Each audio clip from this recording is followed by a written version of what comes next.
Castrol, manufacturers of a can of the best, proudly present highlights of the Castrol Baberspan 1000.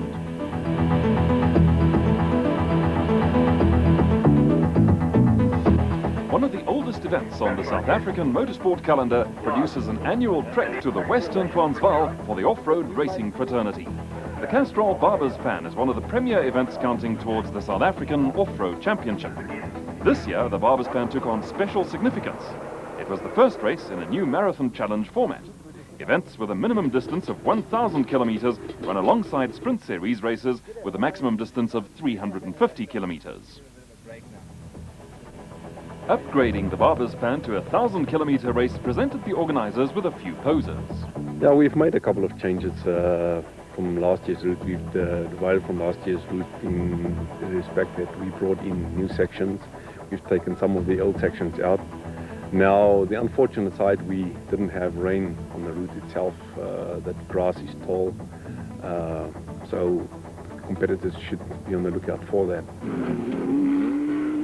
The sprint section, to determine start positions for Racing Section 2, produced a surprise. Springbok Bux Carolyn decided to come out of retirement for a one-off outing in the lubrication equipment Raceco, and a light-hearted approach saw him enter under the pseudonym of Fido Delapano. My brother's overseas, so I decided I'd come and race the car. They put me on a little bit of pressure, and I decided that to come, I'm not making a comeback or anything like that. I decided to come and have some fun. You know, some of these guys are taking this thing a bit serious, and after a little bit of a run-in last year, I just decided that it's about time that the guys realized that this is a fun sport. It wasn't much fun for Harry Roscoe in the Protea playing card Raceco. A gearbox problem plagued him earlier on, and it led to an early role as spectator come helper for other teams for the man known as Rocket. Linton Draper and Mike Pretorius in the spectacular Draper Plant Hire Isuzu were another top team destined for an early trip home. We'd stripped the center portion of our dip, and so what we did was we just limped all the way back in again, and when we got here to the pits, the gearbox also gave in on us as well, so we've had to withdraw from the race. Gussie Kutsia and Richard Leek were the first of the Buckies in the factory Toyota Hilux. After a comfortable run on the first day, it was not to be a happy event for the pair, with mechanical problems putting pay to their race on day 2.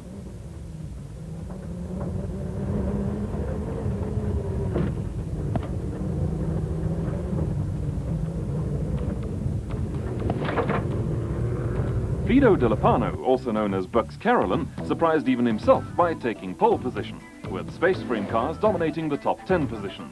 7 of the top 10 were space frames, with the other 3 places going to Kutsia and Leek and a pair of quad races. Roof of Africa winner Patrick Andrews was first away among the bike contingent on day 1. Conditions at the start indicated a dry and dusty outing for the bikers over the short 70-kilometer sprint. Andrews was followed by Alfie Cox on the Castrol Honda. The Castrol Baberspan is traditionally an ultra-fast event, and Andrews prefers the tighter courses. It's a different story at Baberspan now. It's flat open, fast. You know, sometimes we have to live with it, but if I had a choice, I prefer the tight, technical stuff. Out on the course, there was a surprise for the riders.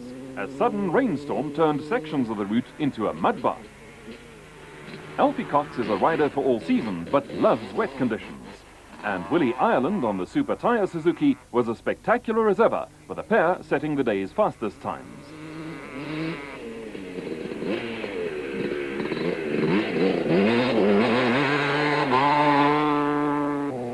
A great battle was expected to develop in the 500 category between the 2 big men in the class.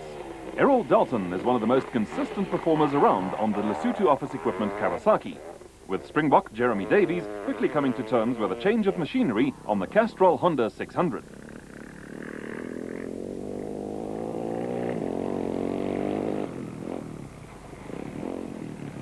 The 4-stroke Honda has a distinctive sound to it, and you can hear Davies coming and going for kilometers. Richard Manning was first home in the 200 class, but it was unrealistic to expect the smaller capacity machines to seriously challenge the 250s and 500s. We have had the one national where 200 is won, where I won the desert race in '89, but I think that's just a one-off. You know, unless the big bikes don't, unless they have a problem, you won't catch them. Only 18 seconds separated the first 4 riders after racing section 1.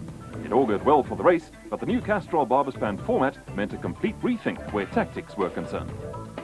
The first 500, you're just going to, you know, have a good ride, save the motorcycle, and get there near the front, you know, so that the last day, you know, everything normally changes which in the last day on 1,000 Ks, because it is an extra 500 kilometers, the bodies are tired, and basically if you're fit, you should be able to come out up top. On it. At the end of the day, there's always a hive of activity in the pits as machines are restored to full health before being impounded for the night. But there's also plenty of time for relaxation.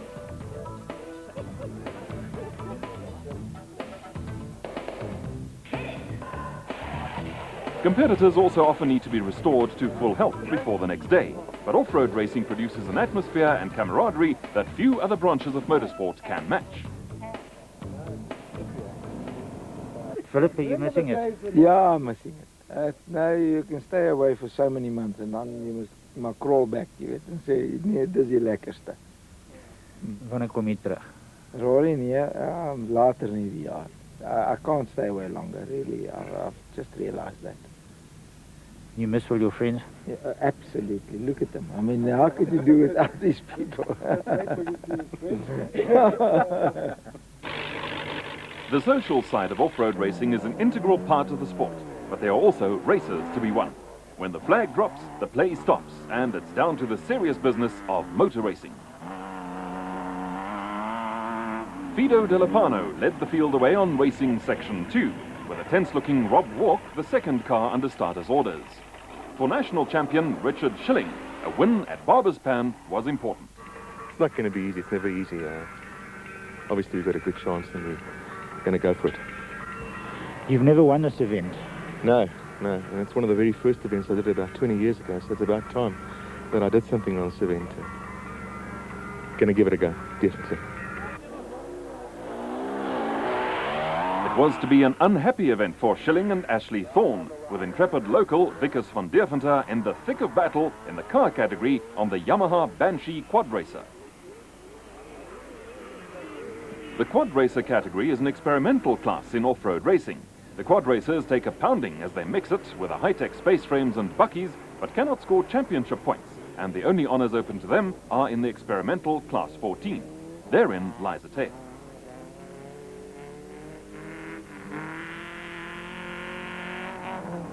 It did not take too long for matters to get a little crowded out on the course. Niels Eriksson and Johnny Walker disputed ownership of a bridge with Richard Schilling and Ashley Thorne, with a gaggle of cars queuing up behind. Schilling and Thorne were headed for early retirement with a broken gearbox, but there were times when the Western Transvaal countryside resembled Piccadilly Circus.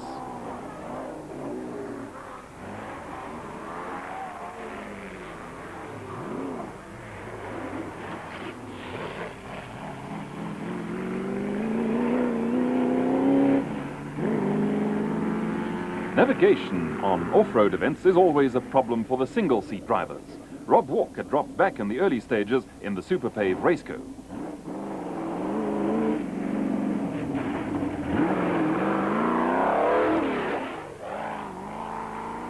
After picking up problems on racing section 1, Klaus Degener and Piet Swanepoel also had ground to make up in the BP Chinoeth. The Chinoeth has been rebuilt after a crash in the opening event of the year at the 5FM Sun City 400. The roll that we had in the motocross track did a lot of damage. The car fell badly on its left-hand side and caused quite a lot of damage. We had to rebuild the car completely on the left side. And we decided then that it was time to rebuild the whole car. And so it's really like a new car here. And we're hoping it's going to go well. The Bucky Brigade wasn't going to bother with anything as mundane as a bridge across a stretch of water. R.P. Reinecker and Lucas Dreher's Toyota Land Cruiser led the Toyota Hilux of Alf van Vuren and Piet Pelser and Eric Schoeman's Quad Racer.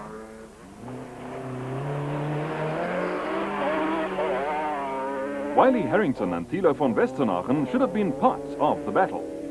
You know, there's no dust today, so we could really roll down the straights, just going flat out down the straight in fourth gear. And all of a sudden it just started steering into the mealies. we had about a small steering failure, and it just started rolling and went over and over and over again for about 100 meters. So I just took off the guy's millies a bit early. The quad racers are a breed apart, but Eric Skuman gave himself a fright when he arrived at the hard-to-spot stretch of water at a rapid rate of knots. Fido De Lapano was a little more circumspect in the lubrication equipment race curve.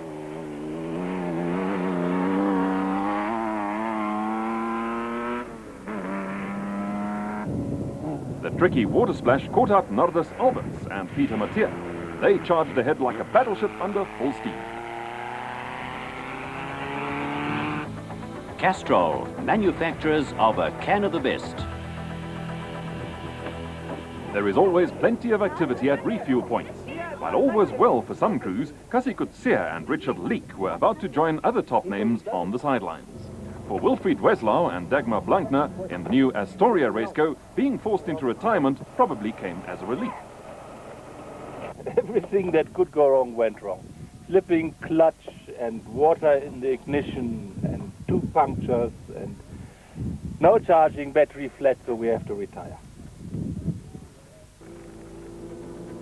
Although hampered by clutch problems, Alfred van Vuren and Piet Pelser had taken control at Class 5 and had moved into 2nd place.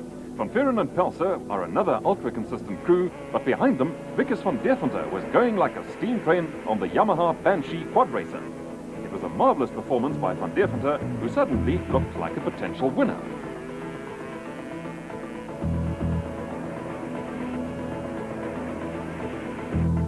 Also going well were Niels Eriksson and Johnny Walker, who had moved up to 3rd place in the car category in the Chinook.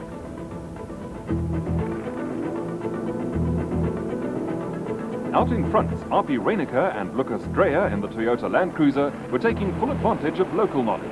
The pair are Baberspan Motor Club members and methodically worked their way through the field to take line honours at the end of racing section 2. Dit was na die eerste stuk wat ons miskien 'n bietjie bevoordeel het met die vierwieldryf, en die grootste gedeelte was droog en sand wat ook ons bevoordeel. So die omstandighede was goed vir ons. Ons kan regtig nie kla nie. En die roete was goed gemerk. En ek dink 'n navigator het vandag tot sy reg gekom, waar daar is dele waar 'n navigator moet sy werk doen. As hy dit nie behoorlik doen nie, sal jy verdwaal. There are no frills about the way Alfred van Vuren and Piet Pelser go off-road racing. Although still hampered by clutch problems, they brought their Toyota Hilux home in 2nd place. For most people's money, the performance of the day belonged to Vickers van Deventer on the Yamaha Banshee. 3rd place for him was a great performance and opened a few eyes in the off-road fraternity. Vickers left no one in doubt about his aims on the final day. Ja, wen. At the end of day 2, a pair of Toyotas led the field. The talking point was the growing prospect of Vickers van Deventer making a little off-road history on the final day. The bikers set out 2 hours after the cars, with all the riders anticipating a close and tough race. It's going to be tight racing, I'm pretty sure. Willie's itching for a win. Everybody's itching for a win, you know. Listen, it's just going to be it's going to be a big flat-out race from the beginning. I think any one of the first 5 or 6 bikes has got a chance of getting away, but no, I think it's a little bit wet, so it's going to be difficult to make a break, and we're pretty evenly matched, so it's going to be quite close. I think it will be a good race today. It's nice and cool. I might have a little bit of dust. I'm sure we will have dust. Right from the start, it was clear that in the heat of battle, some well-laid plans were going to be thrown out the window. Some fancied riders were not going to allow anyone to pull out a substantial lead, and with chargers like Willie Ireland in the field, the pace could be a quick one. Everyone was also relishing the prospect of a good battle of the 500s between Errol Dalton and Jeremy Davies.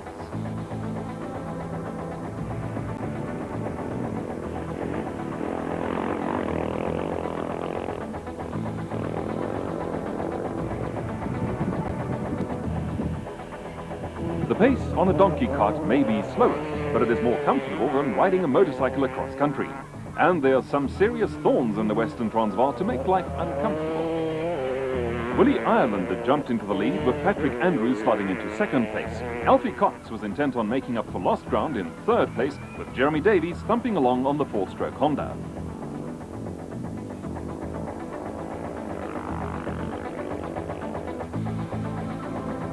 Richard Manning was in front in the 200 class on the Winston Yamaha. He was being closely followed by Alex Vowles on the Antilex Dairy Kawasaki.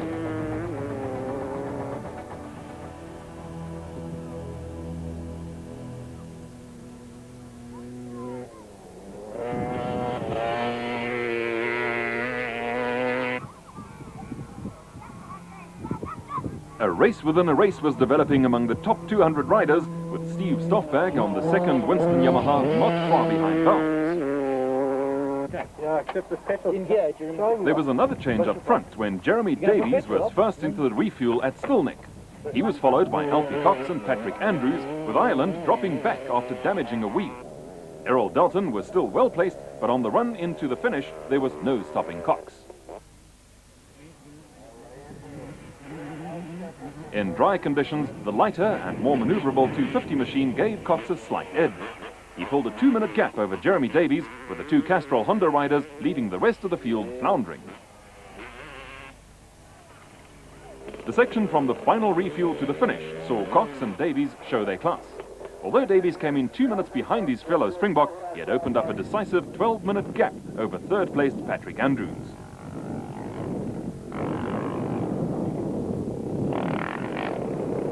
A broken exhaust also hampered Davies, but it was clear that barring mechanical problems or mishaps, the two Honda riders would have the race to themselves on the final day. Even Cox was relishing the prospect of a good scrap with his friend and rival. Jeremy and I always have a good race, man. I don't know, we just bad dreams together. Every time you look back, either one of us are behind, you know. But it's going to be a good dance, yes. At the end of the day, Richard Manning still led the 200 class, ahead of Vowles and Stoffberg, although he wasn't always happy with the route marking. Notable names in the top 10 were Gray McLaughlin, who had worked his way up from 45th place after a disastrous first day, and Willie Ireland. Ireland was back in the top 10 after a string of misfortunes.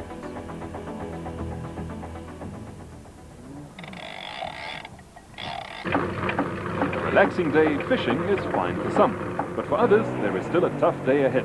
500 kilometers of racing. The pressure was on, but with all his experience, leader R.P. Reiniker wasn't going to let that bother him. Maar ek is nie bang daarvoor nie.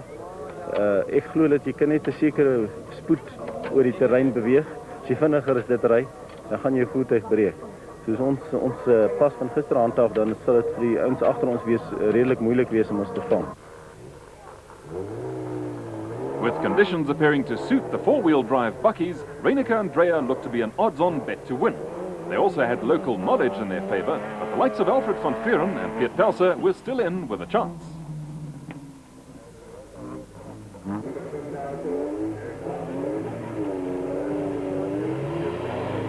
The only real concern for Van Vuren and Pelser as they started the final day was the clutch problem that had bothered them on day 2.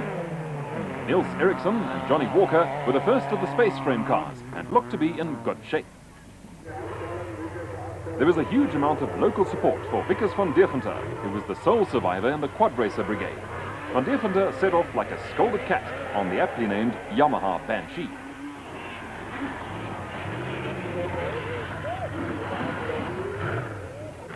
There was a much more sedate send-off for Klaus Degener and Piet Swanepoel in the BP Chino. After battling with all sorts of problems on day 2, day 3 started off badly. A faulty taillight saw Degener having to make hasty running repairs. Because he had crossed the start line, Degener could not be assisted by service crew, and the incident cost the pair over 20 minutes.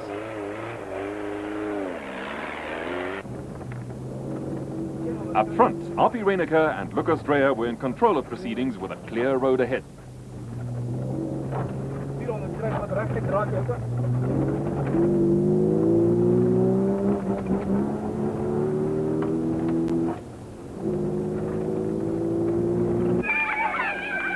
Behind the leaders, Vickers van Deventer was going like the clappers. He was closing rapidly on Reiniker and Dreyer, and prospects of an unlikely quad racer win were steadily growing. Alfred van Vuren and Piet Pelser had dropped back slightly with the clutch playing up again, and Fido De Lopano had worked his way into third place, with Niels Eriksson and Johnny Walker falling by the wayside.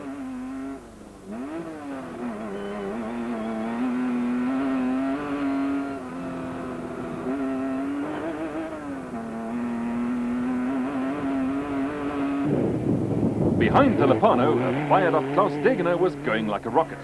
Degener and Swanepoel had sized their way through the field into fourth place with some low fly.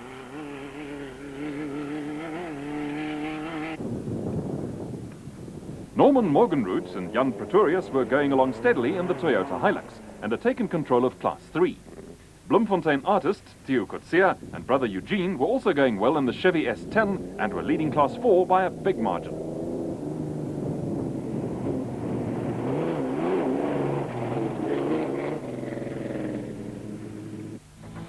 Castrol, manufacturers of a can of the best. At the final refuel, Vickers van Deventer was still closing on the leading Reineke-Dreyer Toyota. Van Vuren and Pelser were soldiering on, and behind them there were dramas for De Lopano and the Degener-Swanepoel combination.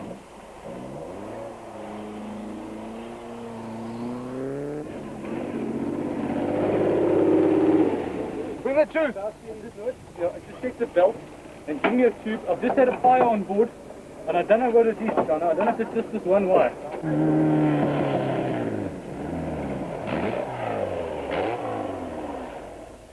No, we're flying. But you're flying German Airlines today. I don't know how long. We're still going to keep flying, but we're flying. On the home stretch, RP Reineke and Lucas Dreyer still appeared to have matters under control. The Toyota Land Cruiser had hardly missed a beat, and race cam action gives the impression of a brisk Sunday drive for the pair.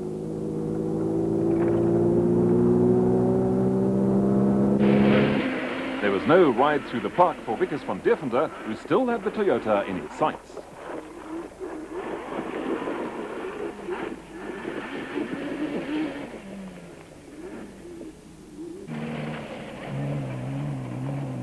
Alfred van Vuren and Piet Pelser were now under a great deal of strain in the ailing Toyota Hilux and were coming under increasing pressure from Fido De Lopano.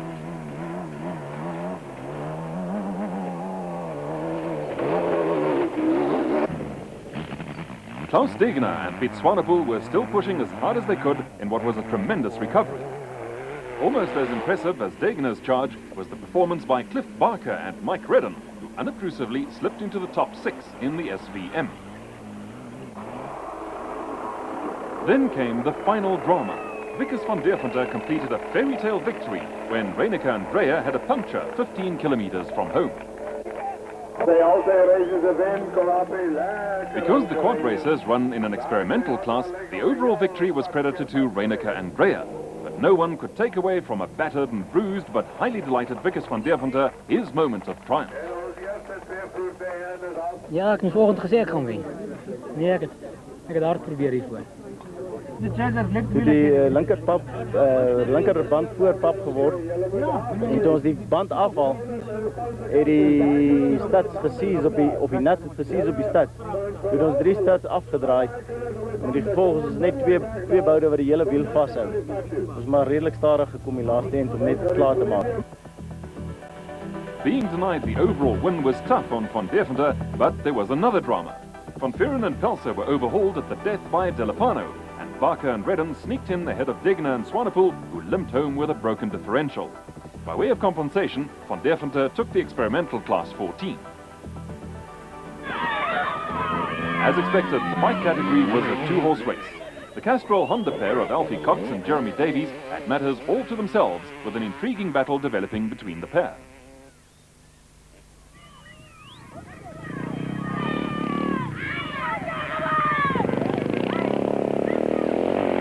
Cox held the upper hand for most of the day, but there was more drama when the pair arrived at the final refuel almost side by side. While Davies was forced to answer a call of nature, Cox seized the opportunity to grab the initiative.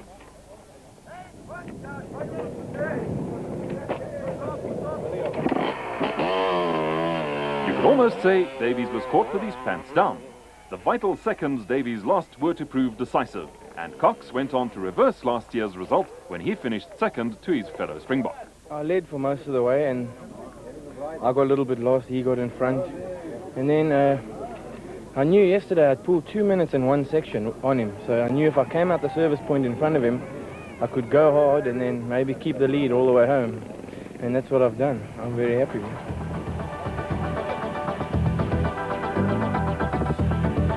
Sweet revenge for Alfie Cox. A great recovery saw Willie Ireland into third place, albeit over 30 minutes behind Davies. Errol Dalton and Patrick Andrews completed the top 5. Cox took the 250 class, Davies the 500 honours, with Stoffberg sneaking in ahead of Vowles and Manning in the 200 class.